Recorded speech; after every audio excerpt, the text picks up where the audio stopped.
Salam para talenta prima. Senang bertemu dengan Anda semua. Selamat datang di MOOC Kementerian Imigrasi dan Pemasyarakatan.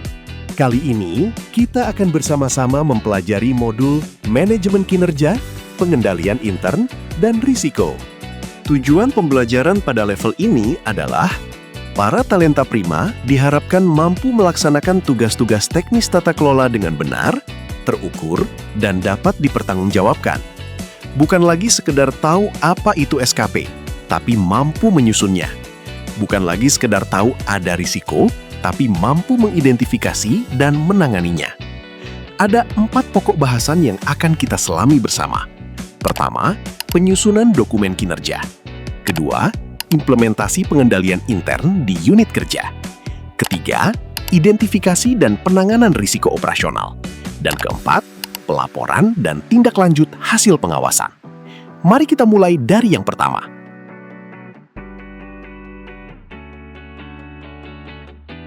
Talenta prima, ada satu pertanyaan yang harus dijawab sebelum menyusun SKP. Apa perubahan nyata yang akan terwujud sebagai hasil dari pekerjaan saya?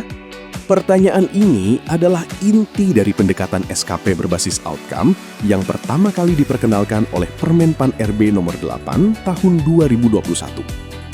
Lihat perbedaannya. SKP lama berbasis aktivitas, mengikuti rapat, menyusun laporan, mendampingi kegiatan. Kata kerja itu mendeskripsikan apa yang dilakukan, bukan apa yang dicapai. SKP baru berbasis outcome seperti tingkat kepuasan pemohon paspor minimal 85%, ketepatan waktu penerbitan izin tinggal 100%. Ini mendeskripsikan dampak nyata dari pekerjaan para talenta prima. Jadi, sebelum menuliskan satu pun indikator, tanyakan dulu, apa perubahan yang dihasilkan? Para talenta prima, ada 5 langkah konkret untuk menyusun SKP berbasis outcome. Langkah pertama, identifikasi rencana hasil kerja sebagai turunan dari PK unit kerja. Kedua, rumuskan indikator kinerja individu, bisa kuantitatif dalam angka atau persen, atau kualitatif dalam predikat. Ketiga, tetapkan target yang stretching, realistis tapi cukup menantang untuk mendorong pertumbuhan. Keempat, identifikasi perspektif kinerja yang relevan. Apakah ini soal penerima manfaat, proses internal, atau pengembangan? Dan kelima, dialog kinerja dengan atasan. Ini bukan formalitas tanda tangan. Para talenta prima, pernahkah melihat SKP yang terasa seperti daftar aktivitas yang tidak nyambung satu sama lain? Itu terjadi karena tidak ada golden thread, benang emas yang menyambungkan SKP individu ke tujuan besar organisasi. Cara menemukannya, mulailah dari visi dan misi kementerian. Identifikasi sasaran strategis Renstra yang relevan. Telusuri program dan kegiatan yang berkontribusi. Identifikasi output yang jadi tanggung jawab unit kerja. Baru dari sana, susun SKP individu yang berkontribusi pada output tersebut. Kalau para talenta prima bisa menggambar benang emas yang sambung dari atas ke bawah tanpa putus, SKP-nya sudah benar.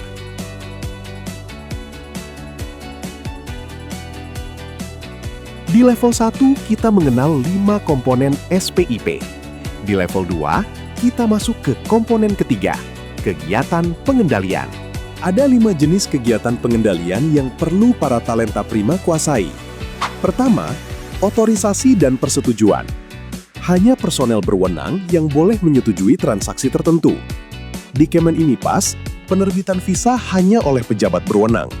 Pembayaran hanya oleh KPA atau PPK. Kedua, verifikasi dan rekonsiliasi. Periksa data sebelum diproses. Rekonsiliasi PNBP harian misalnya. Ketiga, pemisahan fungsi. Keempat, review kinerja berkala. Hal ini dapat dilakukan dalam bentuk rapat kinerja bulanan. Kelima, pembatasan akses. Siapa yang boleh masuk ke ruang arsip? Siapa yang boleh mengakses aplikasi? Ada satu prinsip pengendalian yang paling sering diabaikan. Pemisahan fungsi. Bayangkan, satu orang yang bisa menyetujui, menyimpan, dan mencatat sendiri tanpa ada pihak lain yang mengecek. Disitulah risiko fraud paling besar muncul. Tiga fungsi ini, otorisasi, penyimpanan, dan pencatatan, tidak boleh dipegang satu orang yang sama.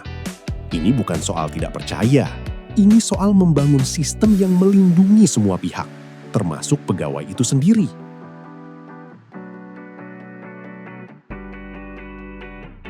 Talenta prima, risiko yang tidak teridentifikasi tidak dapat dikelola. Ini bukan klise, ini fakta yang sangat penting. Ada 3 teknik identifikasi risiko yang paling efektif untuk level operasional. Pertama, brainstorming team. Kuncinya, catat dulu, evaluasi belakangan. Tidak ada ide yang terlalu kecil atau terlalu aneh di tahap identifikasi. Kedua, analisis dokumen historis. Buka kembali catatan insiden, temuan audit tahun-tahun lalu, dan pengaduan masyarakat. Masa lalu adalah prediktor yang sangat baik untuk risiko masa depan. Ketiga, wawancara mendalam dengan pegawai yang berpengalaman. Mereka sering memiliki pengetahuan tentang risiko yang tidak pernah terdokumentasi. Pengetahuan yang hanya ada di kepala mereka karena bertahun-tahun bekerja di bidang yang sama. Jangan biarkan pengetahuan itu hilang tanpa pernah digali. Setelah risiko diidentifikasi dan dianalisis, ada 4 opsi perlakuan yang bisa dipilih. Opsi pertama, hindari risiko. Artinya, hentikan kegiatan yang menjadi sumber risiko, atau ubah caranya secara fundamental. Ini opsi yang tepat bila level risiko sangat tinggi dan tidak sebanding untuk ditangani dengan cara lain. Opsi kedua, mitigasi. Kurangi kemungkinan terjadinya atau kurangi dampaknya bila terjadi. Hal ini dapat dilakukan dalam bentuk pelatihan pegawai, SOP yang lebih ketat, checklist. Semua ini adalah mitigasi. Opsi ketiga, transfer. Alihkan dampak finansial ke pihak ketiga melalui asuransi atau kontrak. Opsi keempat, terima risiko. Ini keputusan sadar, bukan kelalaian. Ketika biaya mitigasi melebihi manfaatnya atau level risiko masih dalam batas toleransi, kita bisa menerima risiko itu. Tapi wajib didokumentasikan dan disetujui pejabat berwenang.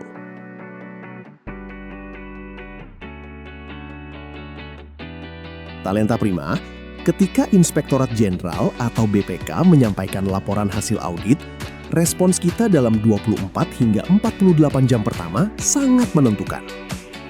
Laporan hasil audit memiliki struktur yang perlu dipahami, terutama bagian hasil audit yang menggunakan format KKAK. Kriteria, standar atau aturan yang seharusnya terpenuhi, kondisi, apa yang ditemukan di lapangan, akibat, dampak dari kondisi yang ditemukan, dan kesimpulan, judgement auditor tentang penyebabnya. Memahami struktur ini penting karena tindak lanjut yang efektif harus menjawab akar masalah, bukan sekedar kondisinya. Ada beberapa langkah penyusunan tindak lanjut yang efektif. Yang paling sering keliru, langsung menjawab kondisi tanpa menggali akar masalah. Akibatnya, masalah yang sama muncul kembali di audit berikutnya, sehingga menjadi repeat finding. Dan repeat finding adalah tanda bahwa tindak lanjut kita tidak substantif. Baik talenta prima, demikian materi kita hari ini. Semoga bermanfaat dan kita semua senantiasa bangga melayani bangsa.